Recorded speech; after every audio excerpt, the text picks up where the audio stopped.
Hi guys! Magandang araw! Ngayon nga ni ay maaga na naman akong nagising dahil nga ni alas 6 ng umaga ang pick up ni ring pa-order ko. Kaya naman nga ni kahapon ay bumili na ako ng kamuting kahoy para sa pichi-pichi. Katapos kong mabalatan at malinisan ay ginadgad ko na rin nga ni iri.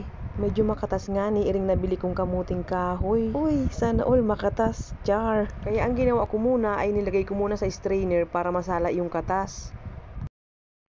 Habang nasala ko nga ni ay piniga ko na rin. Ay baka naman sabihin ninyo ba't ko kinamay, ay syempre ay malinis naman yung kamay ko dyan. Hindi ko muna nga ni atapon yung pinakakatas ni Ri at apatindagin ko at akunin ko yung pinaka-euro. Iri na nga ni yung euro na nasabi ko.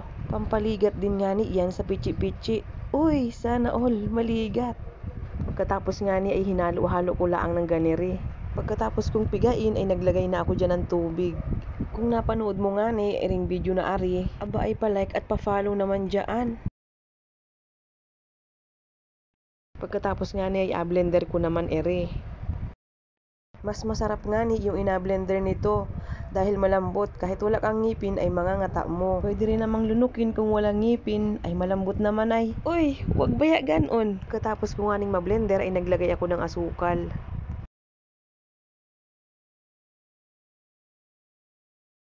Naglagay din nga ni ako dyan ng lye water at saka vanilla. Tapos yan, hinalo-halo ko laang. Nung natapos ko nga ning matimplahan yan ay nilagay ko muna yan sa ref. Pagkagising ko nga ni ng maaga ay niluto ko na ring pichi-pichi. Medyo matagal nga ning lutuin iri dahil mahina lamang ang apoy.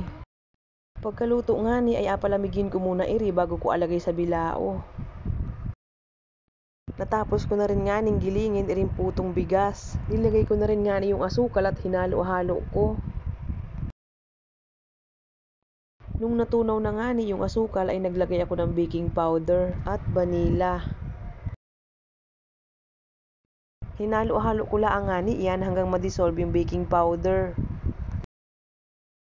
Pagkatapos ko nga ning mahalo ay pinaalsa ko na ito ng mga 1 taon. Uy, 1 taon ang tagal naman nun. Mga 1 oras lang nga ni.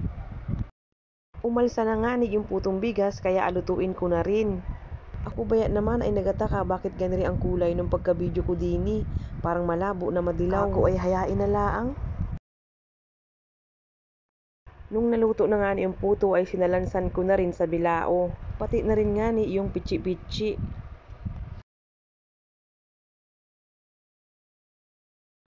Pagkatapos nga ni ay ginadgaran ko ng cheese sa ibabaw.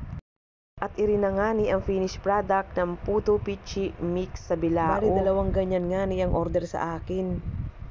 Ang agawin ko naman ay iring yema na apalaman ko sa palitaw balls. Bali nga ni kagabi ko pa yan niluto para kako hindi ako mahasel kinabukasan. 1 latang condensed milk nga nila ang yan, tapos naglagay ako ng 2 piraso ng egg yolk, tapos 1 piraso ng calamansi juice. Niluto ko nga nila ang yan sa mahinang apoy hanggang sa lumapot. Pagkaluto nga niyan ay pinalamig ko muna tapos nilagay ko sa ref. Para kako pag kinabukasan at apalaman ko na siya ay hindi ako mahirapan sa pagpalaman. Iri na nga ni yung agawin kong palitaw. Iri pala nga ni yung glutinous rice flour or yung malagkit na bigas na giniling. Paunti-unti ko lang nga ning nilagay yung tubig habang nahalo ko. Hanggang makuha ko nga ni yung ganitong texture, yung parang clay. Pagkatapos nga ni ay kumuha ako ng 1 tablespoon para naman pantay-pantay ang laki. Binilog-bilog ko lang nga ni yan tapos pinalapad.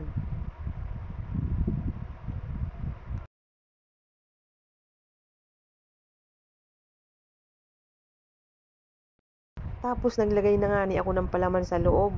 Ganyan lang man din naman ang paggawa ng palitaw balls. Tapos abilog-bilugin mo lang ng ganyan.